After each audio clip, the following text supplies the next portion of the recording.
An address. What's that? A safe house in Paris. Why would I need a safe house in Paris? Should things at some point go terribly wrong, it's good to have a place to go. You know, for a cup of tea. My brothers, my sisters, the clock is ticking faster. My dream, we who live for truth, for love. The moment has come to take our rightful place in the world where we wizards were free. Join me. Hello, listeners, and welcome to episode 14 of DNA Film Wars. Today we are discussing Fantastic Beasts: The Crimes of Grindelwald, directed by David Yates, written by J.K. Rowling, or Rowling, I guess. It is what it is. Or whatever.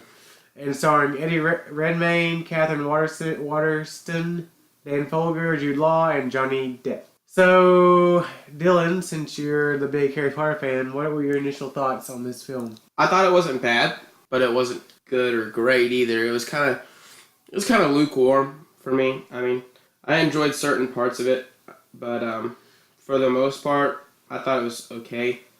It got slow at times. Other points were semi-fast paced, but we'll get into that with the story. And it was stuffed to the brim with storylines and characters. I'll let you go ahead and give your thoughts. Yeah, I'm going to say if I was rough on this movie, maybe in part because I was sick and grumpy and it was late and I didn't feel good and I didn't want to be there.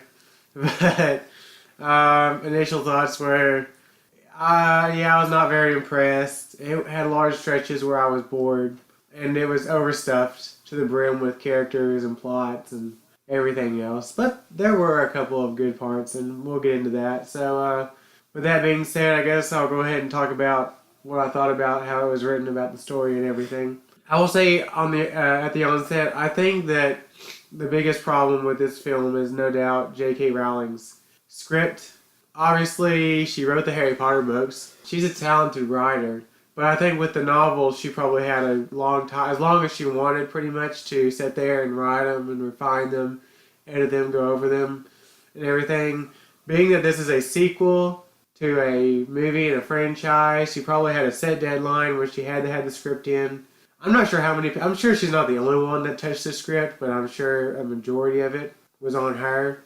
And I just feel like maybe her screenplay writing skills are not quite up to par with her novel writing skills. So some of my, key issues. There are too many subplots. For sure. We have this subplot with Queenie and what's her boyfriend's name? Jacob. Queenie and Jacob, where she has him like under a spell because she's afraid that she's afraid that he doesn't really love her. And then we have this subplot where, and it's not really even touched on except for a few seconds, where Newt is still in love with his brother's fiance, and his fiance is still flirting with Newt. Where they kind of drop that as soon as Tina's character shows up, and I'm like, what's going on there? And then, of course, we have the subplot with Newt and Tina, carried over from the last film. And then there's a subplot with the girl that he has helping him with his beast. She's like in one scene, but it's obvious she has a crush on Newt.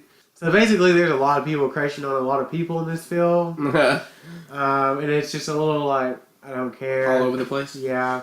There are too many characters, like I said, like the girl that he has helping him with his beast in his little basement bag or whatever. She's in one scene and she's dropped. She'll probably be back for the sequel if there is a sequel. I would imagine. Well, it's already made over $100 million.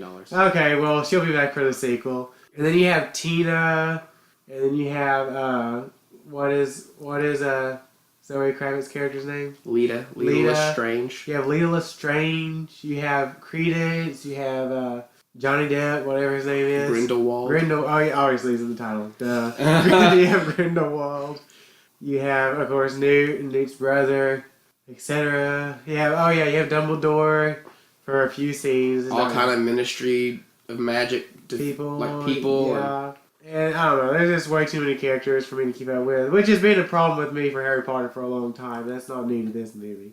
At least with the Harry Potter franchise, I felt like they introduced these characters kind of slowly as they went along. This, they're throwing a bunch of new characters at us in one movie. This movie is about, I think, 2 hours and 15 minutes. Yeah. It could have been 2 hours or less if they had cut out a bunch of the unnecessary, subplots. The title, this movie, I don't know. I think they could have found a more accurately depicted title, because Grindelwald really doesn't commit any, he commits a couple of crimes, but the movie's not like the Crimes of Grindelwald. When I hear that title, I think, okay, this is going to be like a Harry Potter movie mixed with a courtroom drama. Yeah.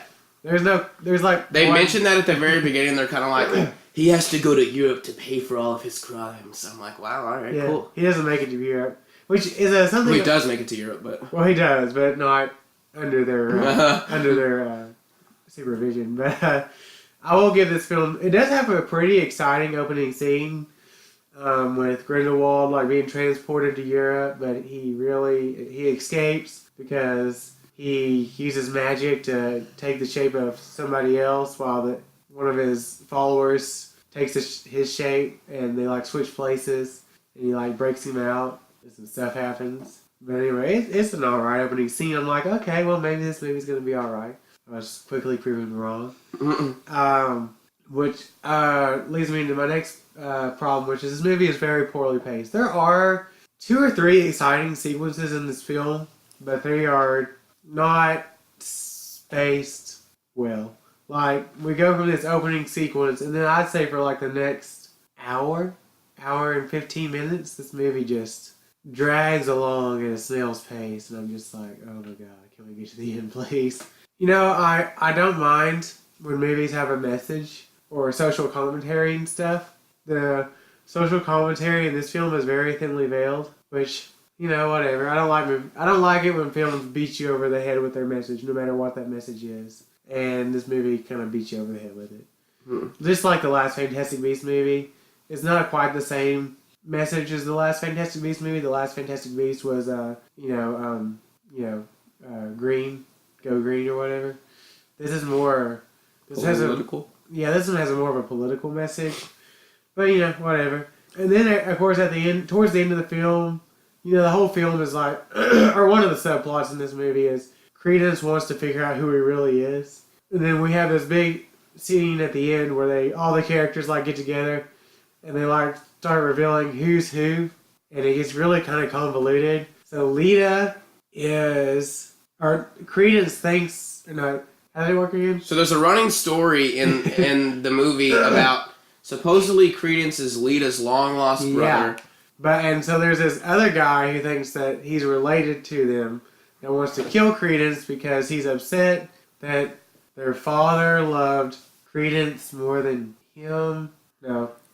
Kind of.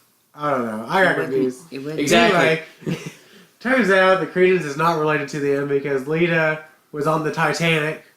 I don't think she was on the Titanic. I thought it was the Titanic. Because this movie's set in 1927, so the Titanic sunk 1912. 15 years before this movie set.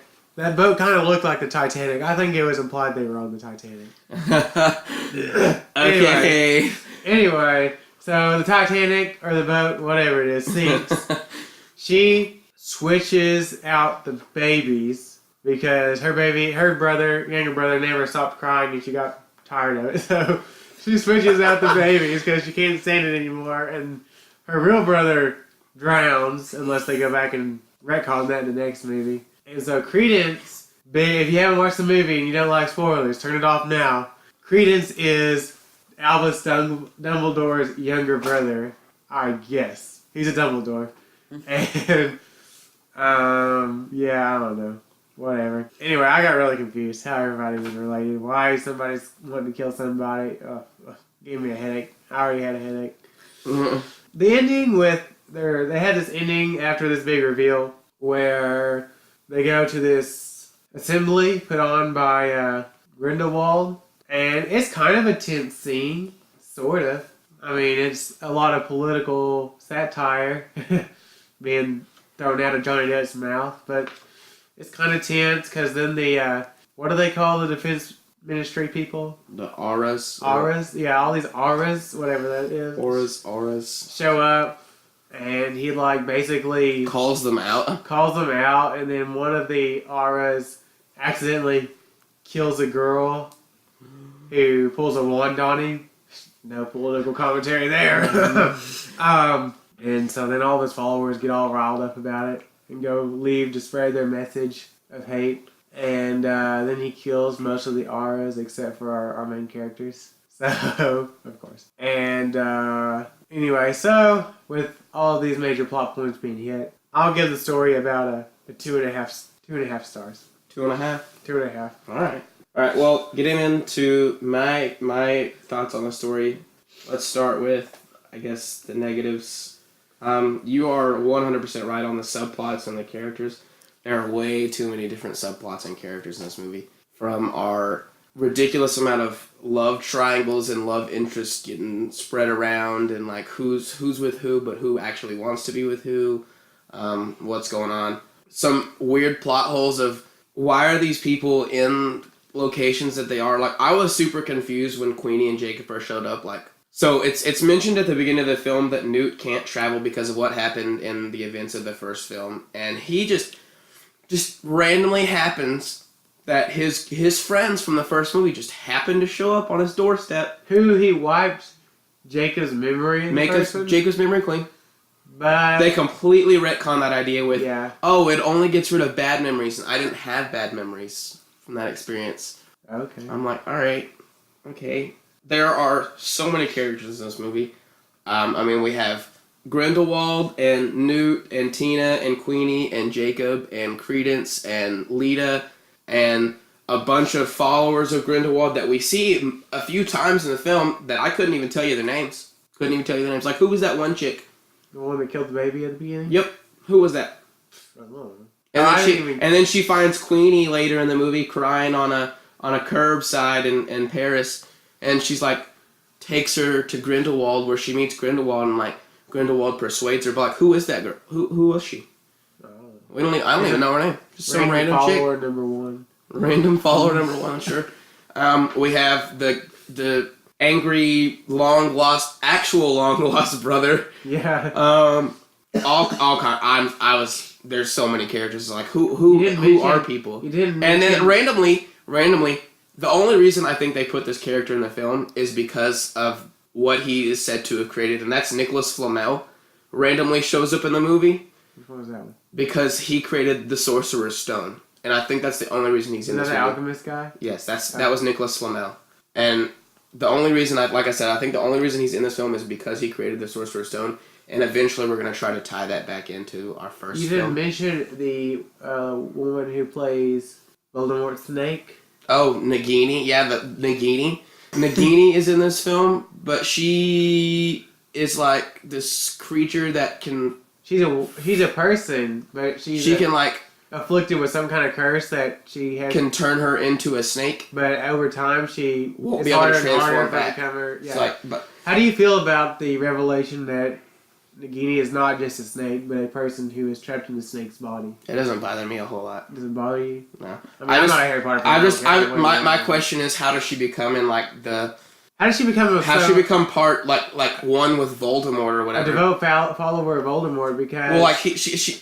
Because in the film, she's like a good guy. Yeah, kinda.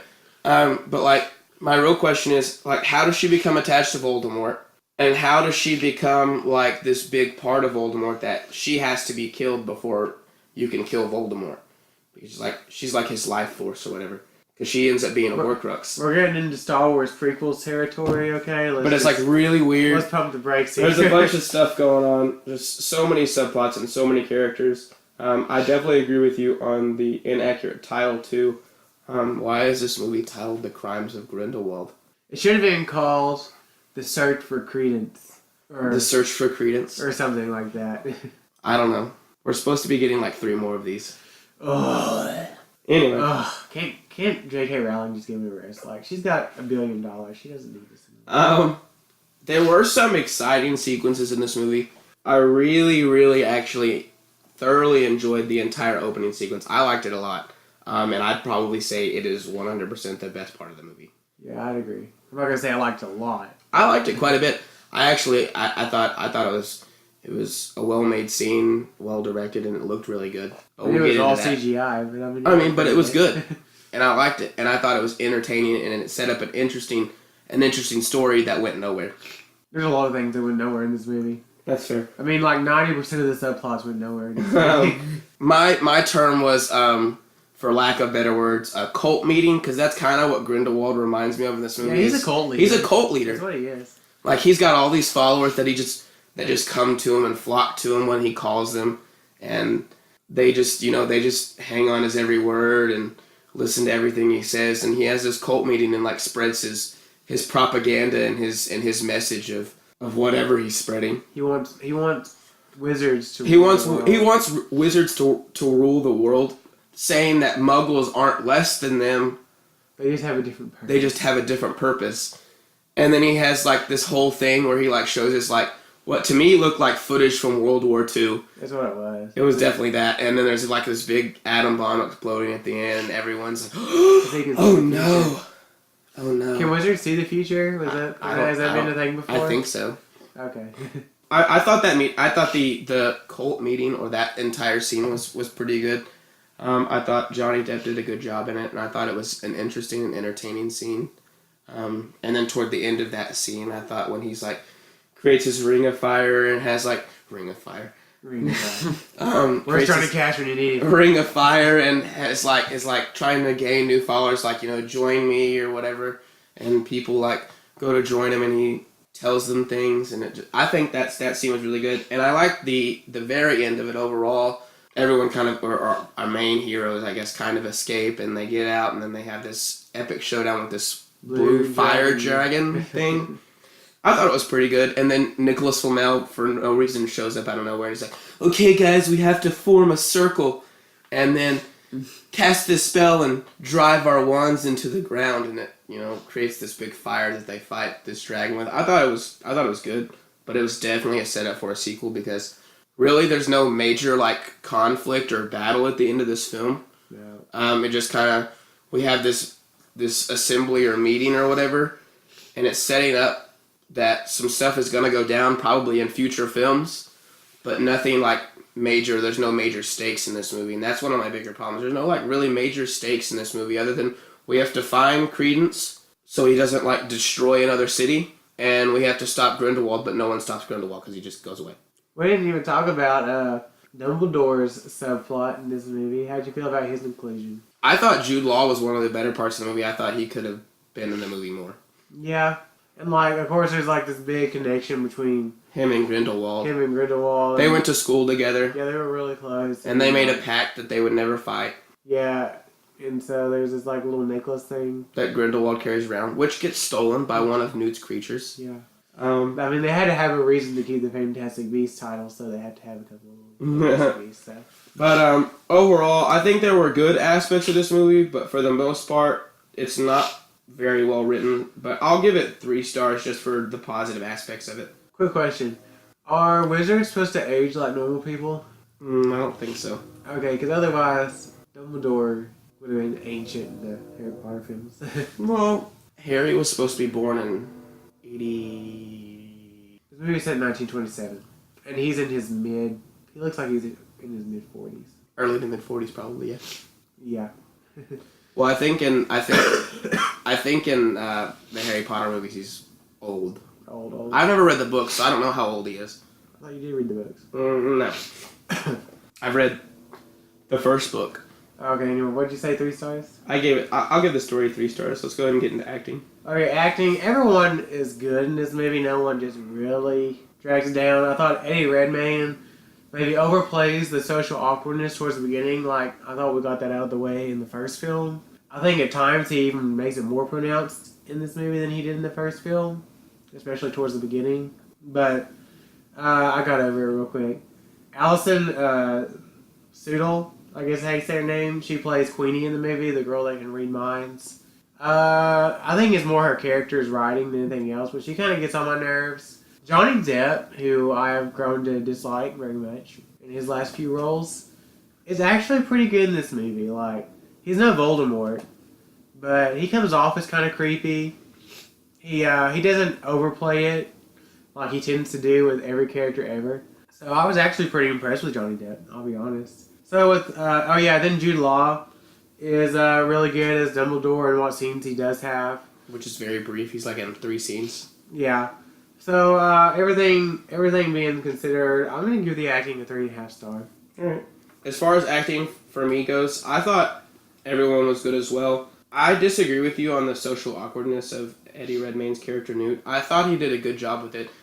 He did as good as he did in the first one. I mean, I think that's just his character. He's a very socially awkward person, kind of a loner, and that's just the way he acts. And I thought he does a good job of playing that. Alison Sudol, I wouldn't say she's obnoxious or anything or annoying. She's just kind of there. She's honestly not in very many scenes in this movie either. She's in a small handful of scenes. Well, because there's so many characters. She doesn't bother me a whole lot either. The only character that they really have time for is Newt. Everybody else is just here. And Grindelwald, kind of. He's not even in the movie that much. I mean, he's in 6 or 7 scenes probably. Yeah. And Credence is in a few Credence scenes. is in a few scenes, but I mean, I thought Ezra Miller did a good job too, for what he's given. Oh yeah. I thought his performance in the first film was really good. I thought everyone did a really good job. Johnny Depp, for me, I thought was really good in this movie.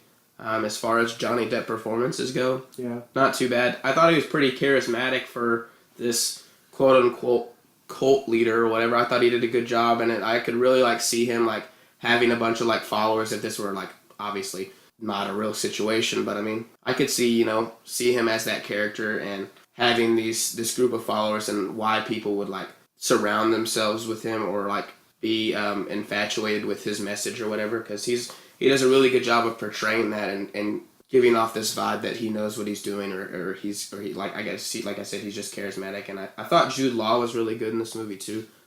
He's probably one of the best parts of this movie, and I wish he would have been in more of it. But I think because this is gonna spawn off more sequels, I think he'll be in more of the films. Yeah, he'll definitely. I think he'll end up playing a bigger role before it's all said and done. Since Credence is like his younger brother, he will definitely. They're setting it up for him to play a bigger role in the future. So I'll give the acting. I'll give it 4 stars. All right. So on to my hodgepodge section. The effects are a little cartoonish, but I think that's on purpose, not really from the lack of effort. But they're pretty good. I mean, nothing just like really stands out to me like, ooh, that was bad. The direction of this movie is pretty good. I mean, David Yates is a talented director. He's directed like the last 3 or 4. He directed from 4 Harry Potter movies and that Legend of Tarzan movie that had Alexander Skarsgård and Margot Robbie in it. Ew. And 2 Fantastic Beasts movies. Okay, so he's a pretty talented director. I think the quality of his movies, as we've seen, depends on the quality of the script. So I think the script let him down. It's not really his fault. But his direction's pretty good. The sets, like the Hogwarts set, as always, looks good. Looks good. The cinematography for what is not CGI looks pretty good. I don't know how much actual filming on location they did for this movie. I'm gonna assume very little. Mm-hmm. But what they do looks pretty good. You're a child. I know. I don't feel good. It's affecting my podcasting ability. The soundtrack is serviceable. It's at its best when they're going back to old Harry Potter themes from John Williams' days. But, the rest of it's serviceable. It doesn't detract from the film or anything. So overall, I'll give her a 3.5 stars. Alright. Well, getting into my hodgepodge, I don't think the effects look necessarily cartoony. I think all the effects look pretty good. I really like the look of all the creatures. I think they're really interesting to see and look at, and there's so many different creatures in the movie, and it's a really fun time getting to see all these magical different, fantastic beasts. Quoting the movie title. I thought they looked really good, and I think even like the fire effects at the end of the movie, I thought that they looked really good. I mean, obviously it's CGI, it's not real fire, but it looks good. I don't think they got permission to. They set fire set fire to a Paris cemetery, but it looks good. I thought the direction's really good. David Yates does a good job with what he's given, and I think he's always done a good job with what he's given as far as the Harry Potter movies go. He's made one of the lesser Harry Potter films. Two of the lesser Harry Potter films, I guess, in my opinion. He does a pretty good job with what he's given when he's given the right material. I agree with you on the sets. What sets are practical, I guess, like the carnival set, I thought was kind of cool, or I guess the area where the carnival set was really neat. I thought it was really cool. Looked really good. Cinematography is good. Some of the shots, even though it's like CGI, obviously it's a CGI castle. There's not Hogwarts isn't a real place, but I mean the panning in shot that you get a lot of the times in these Harry Potter films, panning in toward Hogwarts Castle, it looked good. There's some other scenes that looked really good. Some of the opening shots looked really good. The opening scene, even the opening scene was shot really well. Actually, it looks pretty good. Yeah. I liked it. Like I said, it was probably one of the best parts of the film. As far as the score goes, I liked the score. I didn't think it was bad, but it's another one of those scores that I would say is not necessarily one that's memorable, and I'm not gonna like call back to and be like, wow, that was a good score. I just want to listen to it.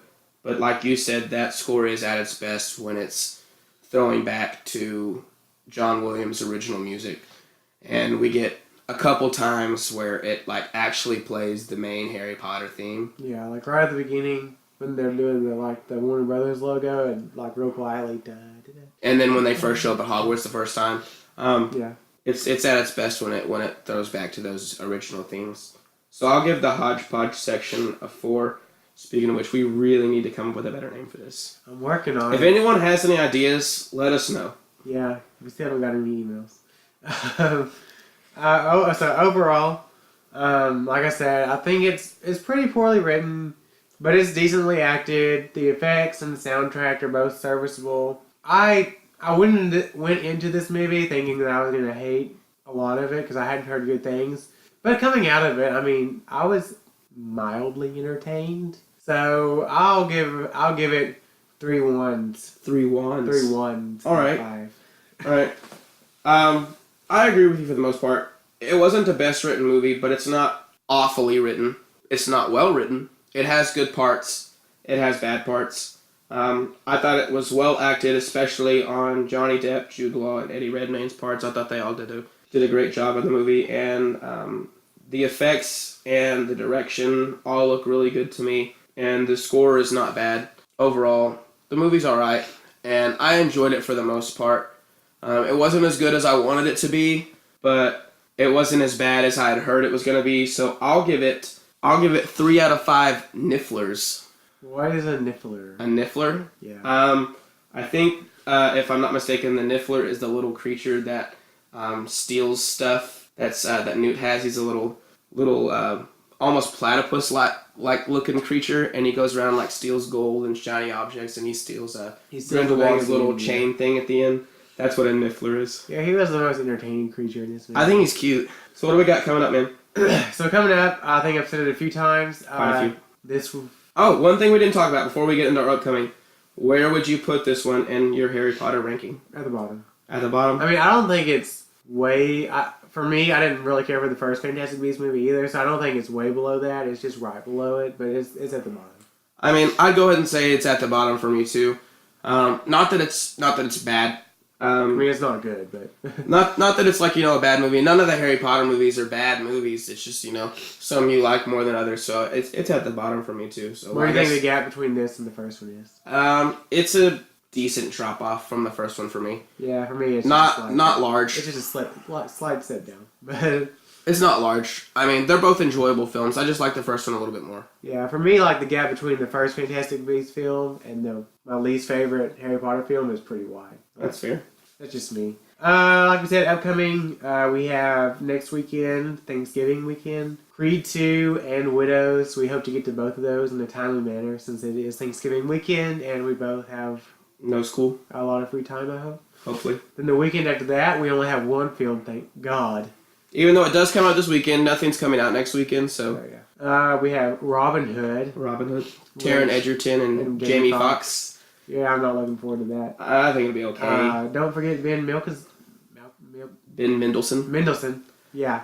He's gotten to be... I've seen him in like every movie since Star Wars. He plays every... He's been in a lot. Ever. And then even though Ralph Breaks the Internet comes out... This weekend as well. This upcoming weekend as well. I pushed it back a couple weeks because we didn't have anything for the weekend of... what is that, December 7th? I guess December 7th, really, yeah. We're going to review Ralph Breaks the Internet. I will have to go back and watch the first Wreck-It Ralph because I have not watched it all the way through. I hear it's alright.